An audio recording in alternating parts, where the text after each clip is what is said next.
जैसे कि मैंने आपको प्रॉमिस किया था कि हम एग्ज़ाम से पहले बहुत सारी फैक्ट शीट्स रिवाइज़ करेंगे पेपर 2 और पेपर 1 के लिए। तो मैं एक और फैक्ट शीट लेकर आई हूँ। इंदिरा डॉक्ट्रिन से हम स्टार्ट करेंगे क्रोनोलॉजी वाइज़। तो 71 से 77 जो है इंदिरा डॉक्ट्रिन आई, ठीक है। 77 में इमरजेंसी खत्म हो गई थी, तो इंदिरा डॉक्ट्रिन 77 तक चली।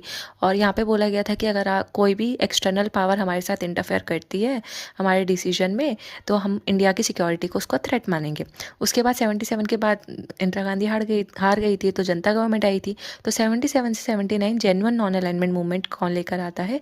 मोरारजी देसाई लेकर आते हैं। और ये एक अगेंस्ट होता है लर्निंग, मतलब कि ये बोला गया था कि यूएसएसआर की तरफ हम ज़्यादा लीन नहीं करेंगे, ज़्यादा डिपेंडेंट नहीं होंगे, ठीक है। तो किस without any fear policy of non alignment, बाकी आप खुद से पढ़ सकते हो। देन जेन्युइन नॉन अलाइनमेंट के बाद आता है लुकिस्ट पॉलिसी 1991, जो कि पीएम नरसिम्हा राव लाए थे, और उसके बारे में ये कुछ बातें यहाँ लिखी हुई हैं। देन 4th नंबर पे आपकी आएगी गुजराल डॉक्ट्रिन। तो गुजराल डॉक्ट्रिन 1996 की है, ठीक है। इसको नॉन रेसिप्रोसिटी की पॉलिसी भी बोलते हैं।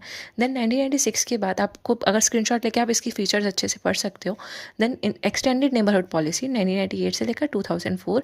अब ये याद रख लो कि 98 में आई है, और साथ ही साथ ये याद रख लो कि एक्सटेंडेड नेबरहुड में कौन कौन आता है। तो स्विस कनाल से लेकर साउथ चाइना सी तक जितने भी नेबर्स है वो इंडिया के एक्सटेंडेड नेबरहुड पॉलिसी का पार्ट है, जिसमें West Asia, Gulf, Central Asia, South East Asia और इंडियन ओशन रीजन है। फिर जेन्युइन नॉन अलाइनमेंट मैंने बता दिया।